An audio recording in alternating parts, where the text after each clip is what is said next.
देश में रिप्रेजेंटेशन करता है तो स्वाभाविक है पूरे जिले को खुशी होती है। हमारी पॉलिटिकल राइवलरी है, उसके बावजूद भी हमने भी उस समय ये उम्मीद जताई थी, तो हम उम्मीद करेंगे कि फरीदाबाद की तरक्की और तेज हो। लेकिन 10 साल की अचीवमेंट कृष्णपाल जी अपनी बताई। ये चुनाव एक शहर मतलब एक कॉलोनी, एक गांव, एक गली या एक बस्ती का नहीं है, ये पूरे फरीदाबाद का चुनाव। 10 साल का रिपोर्ट कार्ड कृष्णपाल जी ने एक महीने से ज्यादा उनको हो गया, अभी तक पेश नहीं किया। क्या कृष्णपाल गुर्जर जी ये बता सकते हैं कि पिछले 10 साल में इस फरीदाबाद को कोई कॉलेज उन्होंने दिया? क्या पिछले 10 साल में उन्होंने इस फरीदाबाद को कोई यूनिवर्सिटी दी, कोई हॉस्पिटल, कोई स्कूल?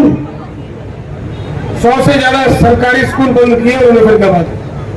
2000 से ज्यादा पूरे हरियाणा में बंद हुए। कोई स्कूल दिया, कोई स्टेडियम दिया?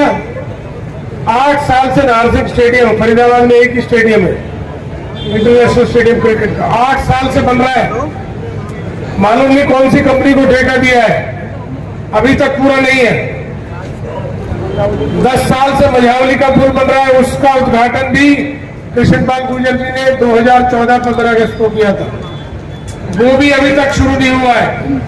पहली का बच्चा 10वीं में पहुंच गया, अभी पुल नहीं बना है। कोई खेल के मैदान, कोई पार्क, कोई IMT, कोई उद्योग बढ़ाने के लिए चीज कुछ भी हो तो बताइए। मेट्रो का पिलर एक लगाया हो तो बताओ। इन्होंने कहा था कि हम बल्लभगढ़ से पलवल और फरीदाबाद से गुड़गांव मेट्रो ले जाएंगे, एक बनी हो तो बताओ। एक पिलर नहीं, अपना विकास किया है। टोल के लिए जजिया कर कहते थे। पूरे देश में फरीदाबाद ऐसा शहर है जिसमें 5 टोल है। आप गुड़गांव जाइए, सोहना जाइए, दिल्ली जाइए, आगे पलवल जाइए और नोएडा की तरफ जाइए, 5 जगह टोल लगता है। आइए या जाइए, टोल भरना ही पड़ेगा। टोल लग रही है फरीदाबाद। एक पहचान और भी इन्होंने फरीदाबाद को, कृष्णपाल जी ने, इन्होंने, इनके मामा ने, इनके रिश्तेदारों ने, कि हर चौक पे ठेका है। फरीदाबाद अकेला ऐसा शहर है हिंदुस्तान में जिसके हर चौक पे ठेका है। हमारी सैनिक कॉलोनी स्कूल के सामने ठेका। संविधान में यह है कि स्कूल के 100 मीटर के अंदर तो ठेका हो ही नहीं सकता। स्कूल के सामने ठेका है, हर चौक पे ठेका। किसी चौक पे चले जाइए और ठेके के साथ आता है, और आप लोग हैरान हो जाएंगे जान करके कि उसकी किसी की परमिशन नहीं है। ज्यादातर लोग ये सोचते हैं कि हुटा ने, नगर निगम ने उनको परमिशन दे रखी होगी। टोटल इलीगल चलते हैं। सिर्फ monthly IAS officer Hutar corporation को देखते हैं, उनकी इतनी हिम्मत नहीं है। इस गिरोह के राज में, फरीदाबाद में जो गिरोह का राज चल रहा है, उनकी हिम्मत नहीं है कि इलीगल ठेके एक नहीं सैकड़ों आप RTI लगा दीजिए, धरना दे लीजिए, कोई सुनवाई नहीं है।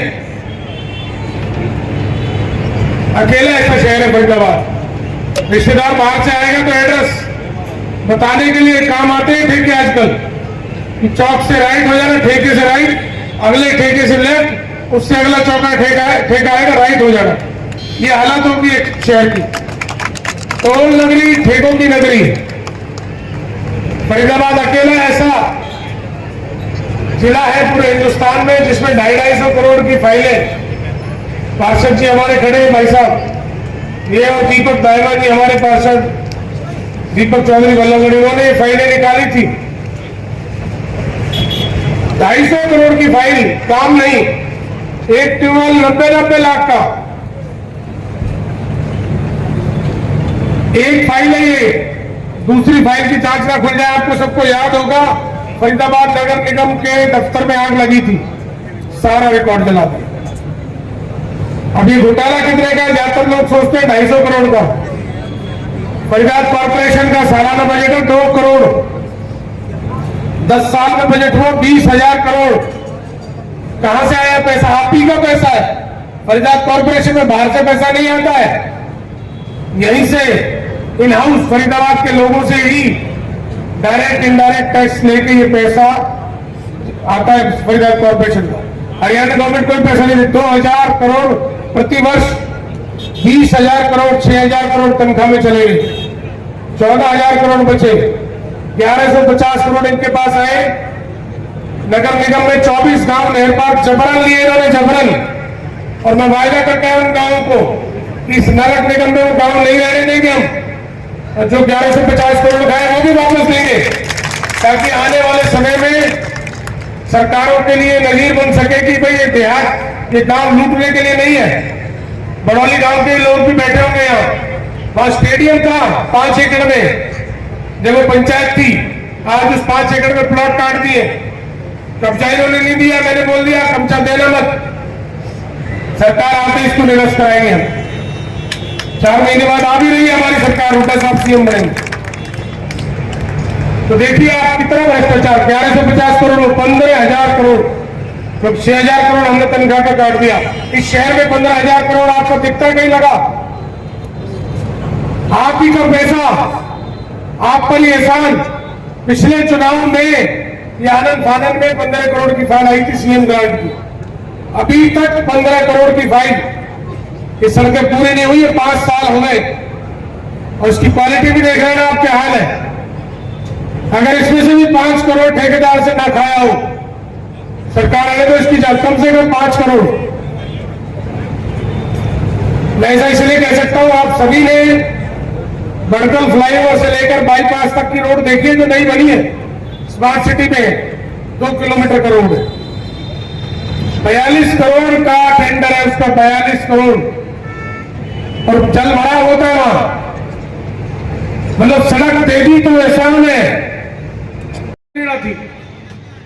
तो भाई मैं अब ये चाहता हूं, आपसे हाथ जोड़ के निवेदन करना चाहता हूं कि एक दफा इस दफा आप ये दिखा दो कि भाई ये परिवार, सैनिक कॉलोनी का परिवार, चौधरी महेंद्र प्रताप जी का परिवार है। मैं ये चाहता हूं एक बार, 10 साल आपने इनको मौका दिया, एक दफा आप और करिए। मेरी गारंटी आपको, चौधरी महेंद्र प्रताप जी गारंटी, हमारे पार्षद जी खड़े, मेयर साहब, तमाम ये लोग जो आज रिस्पॉन्सिबल लोग हैं सोसाइटी के, वो सब यहाँ हैं आज। सभी रिस्पॉन्सिबल लोग आज हैं यहाँ। मैं समझता हूँ पूरी सोसाइटी का रिप्रेजेंटेशन आज है यहाँ। सभी लोग रिस्पॉन्सिबिलिटी लेते हैं इस बात की कि हम इस कॉलोनी को, जैसे पहले कहते थे भाई नंबर 1 कॉलोनी फरीदाबाद की कौन सी है, सैनिक कॉलोनी, इसको दोबारा नंबर 1 बनाएंगे, ये मेरा आपसे वायदा है। इस कॉलोनी के लिए एक पार्क मिलेगा 5 एकड़ का कम से कम, मेरी नजर में जगह है। हेल्थ सेंटर मिलेगा, सरकारी स्कूल मिलेगा, मेंटेनेंस होगी, मेरा वायदा आपसे। 10 साल अब इनको दे दिए, एक बार मेरे को मौका दो, और ये आपके परिवार में मौका दे मांग रहे हैं। कम से कम कोई दाग तो नहीं लगने दिया। मौजूदा लोगों ने 10,000 करोड़ खाए इस शहर के, 10,000 करोड़ थोड़े नहीं है। इनकी पर्सनल वर्थ देखोगे हजारों करोड़ है। इनके पीए के मकान भी 50-50 करोड़ के हैं। हवाई बातें नहीं कर रहा हूं मैं, हमें नहीं चाहिए कि किनका क्या है, लेकिन मैं ये कह रहा हूं कि भ्रष्टाचार कितना हुआ है, आपका ही तो पैसा है। अब मेरा आपसे कमिटमेंट है इस कॉलोनी के लिए, हेल्थ सेंटर, स्कूल, कमिटमेंट है आपको, मेंटेनेंस होगी, पार्क बनेगा, और इस फरीदाबाद को मेट्रो मिलेगी, गुड़गांव तक, पलवल तक, यूनिवर्सिटी मिलेगी, 5 कॉलेजेस, 5 नए हॉस्पिटल, एक स्पोर्ट्स सिटी हम देंगे इस शहर को। ये हमारा आपसे वायदा है। हमारा आप मिलके इस फरीदाबाद को वापस नंबर 1 बनाएंगे, इस कॉलोनी को नंबर 1 बनाएंगे। बस आपसे इतना ही निवेदन है कि 25 तारीख को हमारे लिए ये प्रसिद्ध है कि लोग वोट कम डालते हैं, शहर के लोग 50%। इस बार ये आना चाहिए टेलीविजन में कि फरीदाबाद ने सबसे ज्यादा पोलिंग की है, 80%, 90%, और उसमें भी सबसे बड़ा योगदान सैनिक कॉलोनी का मैं आपसे चाहता हूं।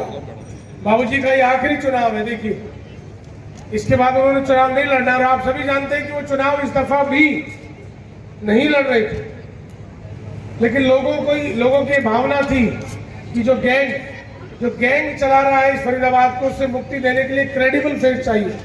ये चुनाव तो फरीदाबाद की जनता लड़ रही है, तो पार्टी ने इसलिए उनको बोला और उन्होंने पार्टी का और आपका निर्देश माना, तो उनकी इज्जत भी अब आपके हाथ में। उनका आखिरी चुनाव है, सैनिक कॉलोनी की परिवार का चुनाव है। मैं आपके परिवार के नाम पे आपसे वोट मांगता हूँ, इस फरीदाबाद के नाम पे आप वोट मांगता हूँ और अपील करता हूँ कि अपना आशीर्वाद और समर्थन जरूर दें। आपका बहुत बहुत धन्यवाद। नहीं लग पाया। 2005 में सरकार बदली, 2005 में सरकार बदली, चौधरी महेंद्र प्रताप फिर आए। उसके बाद आप ये सोचिए कि एक कॉलोनी नगर निगम के अंदर नहीं थी, प्राइवेट कॉलोनी थी, हरियाणा की सबसे पहली काम। जो आज आप लोग जलापूर्ति देखते हैं, ये रेनी वेल की लाइन, ये बूस्टर, उसके बाद फिर सरकार बदली और आज 10 वर्ष हो गए सरकार को बदले हुए। यहाँ पे मैं फिर पूछना चाहता हूं, जो इसके बारे में मैं बस एक कहूंगा कि लश्कर भी तुम्हारा है, सरदार तुम्हारा, तुम झूठ को सच लिख दो, अखबार तुम्हारा, झूठ और लूट के अलावा कुछ नहीं है। 2017 लोगों ने संघर्ष किया, क्या आवश्यकता थी संघर्ष की? क्या आवश्यकता थी संघर्ष की? जब 2014 से पहले ये कॉलोनी को, क्या वजह थी संघर्ष की कि आपने नकारा, लोगों को मौका दिया? क्यों जाए इस कॉलोनी के लोग नगर निगम पे धरना देने, क्यों जाए? मैं पूछना चाहता हूं आपसे। आज इस कॉलोनी के एक सदस्य, लोकसभा का चुनाव, से कहना चाहता हूं, यह मौका है। जितनी समस्याएं और पीड़ाएं लोगों ने झेली हैं यहाँ पे, पानी के मामले में, सीवर के मामले में, कितनी पीड़ाएं झेली हैं। लोग गए, सेक्टर 12 तक भी गए,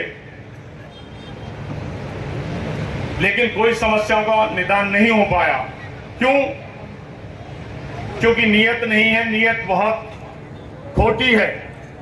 कल कोई नेता कह रहे थे कॉलोनी में आकर कि भाई ये करते हैं, वो करते हैं। ये नेता तो इस शहर के टॉयलेट तक खा गए हैं। आपने देखे होंगे रोडों पे लगे हुए टॉयलेट, इनके परिवार के सदस्य वो टॉयलेट खा गए हैं। इतना पैसा नगर निगम के आया, अंदर लूट हुई, 2000 करोड़ रुपए की लूट हुई है इस नगर निगम के अंदर। किसका पैसा था वो आप लोगों का पैसा था। वो लूट किसने की? मैं आपसे पूछना चाहता हूं, वो लूट किसने की और कोई क्यों नहीं उसके खिलाफ बोला? मैंने नगर निगम कमिश्नर मैडम से कहा, उन्होंने कहा कि जांच वार्ड के अंदर 3,47,000 रुपए का एक कार्य था, उसको 2 करोड़ रुपए का बनाया गया। 8,37,000 रुपए का एक कार्य था, उसको 2 करोड़ रुपए का बनाया गया। 9,15,000 रुपए का कार्य था, उसको 2 करोड़ रुपए का बनाया गया। 3 लाख के ये लड़ाई अब जो है ये आपके आत्मसम्मान की है। कैंडिडेट आपके परिवार से है, सैनिक कॉलोनी से आप स्वयं उम्मीदवार हैं।